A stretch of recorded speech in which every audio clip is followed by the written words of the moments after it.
The federal government has revealed that in the next 2 weeks, there would be an increase in COVID-19 infections in the country. Coronavirus disease COVID-19 is an infectious disease caused by a newly discovered coronavirus. Most people who fall sick with COVID-19 will experience mild to moderate symptoms and recover without special treatment. The warning was issued by the Secretary to the Government of the Federation and Chairman of the Presidential Task Force on COVID-19, Boss Mustafa, yesterday. He condemned the careless act of travelers failing to present themselves for coronavirus tests upon arriving the country. The SGF said statistics from the nation's records showed that only out of 3 passengers had shown up for the in-country test they signed up for before the arrival. He said the PTF at the last briefing cautioned on the need to avoid complacency on account of the low number of infections published daily and the possibility of a second wave. That advice was premised on the fact that risk perception remains very low and sample collection has been on the decline. Mustafa also expressed fear of the recent governorship election in Edo and Ondo states, as well as the #Ñ1Ç nationwide protest, triggering an increased coronavirus infection in the country. He said, the PTF is highlighting these issues repeatedly because we remain at risk of importation, having opened our airspace and massive spread as a result of the protests. The next week or two remain critical. The PTF similarly announced sanctions as a consequence of any infraction. Having observed serious non-compliance to the level of 65%, the need has arisen to activate the sanctions, including the suspension of the passports of such defaulting individuals for a period of 6 months minimum. I'm glad that he added the what could possibly lead to that. He added the election that took place in Edo State and Ondo State. But when they were going from pillar to post, when all of them were campaigning with that crowd, no, they didn't caution them.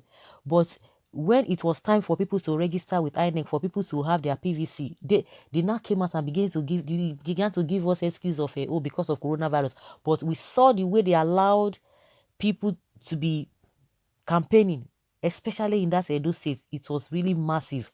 Even Ondo State, it was really, really massive. The campaign was that, and they were saying it. They didn't say anything, but I know because of this hashtag, the Ñ1Ç again, they are now coming to tell us this and this and that. If that is the problem with all these people. Even the man that is even talking about, how many times have they disobeyed the order, the coronavirus order or whatever? How many times? I think it was one of the people that went to, even as at that time when the whole thing was really, really hot, he was talking about maybe the low records of people infected. Maybe that is why people are taking it for granted. But when the thing was at its peak, you guys, the so-called leaders, were disobeying the order. You were defiling the order. And now you are not talking. The other, they just came out and said, oh, they are sorry. During Abba Kyari's burial, you guys were not supposed to be there when the thing was really tensed. You didn't say anything, but you defied the whole thing. You disobey the order. You have to, when it comes to the masses, they will have to flex their muscle. But they themselves will be doing the same thing. The people that is talking about that they are not even complying with the in-country test, it is them, the same people who think that they are above the law, because you guys have displayed that indiscipline before now. So what are you talking about? You guys started it, because if you don't lay the example, if you don't set the example, definitely people will do the same thing.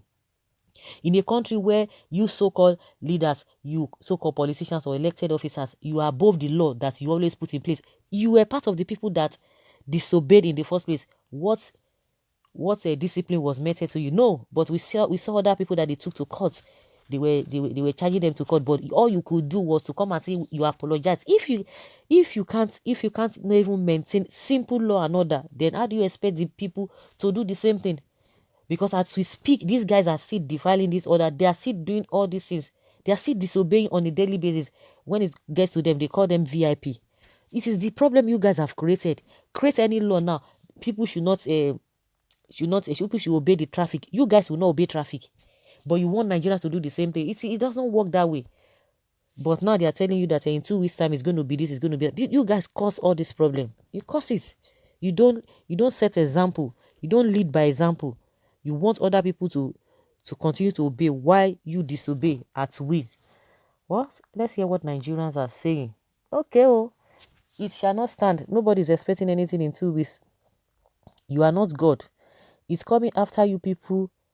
After you people. For we are members of our family. We are saved. How many market women have picked on the street dying? Or have you picked on the street dying? Okay. Let COVID-19 dwell in your bosom. Your entire household will get it. It shall not come to pass in the name of Jesus. You guys should leave us alone. Don't think of locking us down again. Of course, they have said it. Buhari has said it that there's, if care is not taken, there's going to be another round of a lockdown. Well, now your family go first reach. You have finished all the COVID-19 you looted. Now you are looking for another. Oh my goodness. Of course, if this time around, I'm sure if there's going to be any form of lockdown, Nigerians will say, okay, but they will not take it lightly with anybody that might want to hold any palliative in the recent.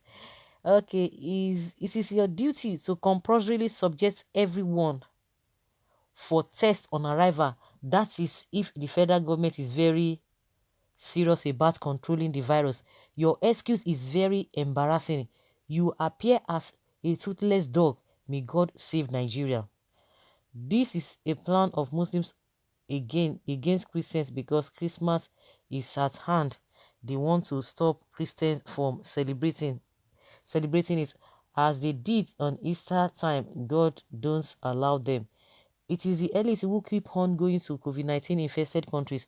So when they get back, it is their fellow elites they will infect, not the masses as they like to call their fellow citizens. You guys want to embezzle our money again. No way back to sender. Only to your family. Nigerians are wise now. Or yes, Nigerians are wise now. No lockdown will be obeyed. The police now are even afraid. Una won't take us recover the looted palliatives you people stole from us. Please stop deceiving Nigerians. There's no coronavirus here. No COVID-19 jaw. Upon all the protests, nothing happened. You are not God. Hopeless, pharaonic, and cruel people. Trash, stop boxing people. NSAS is one of the consequences of this your COVID-19 propaganda. Okay? So guys, let's say your opinion. Let's know what you think about what the boss Mustafa said.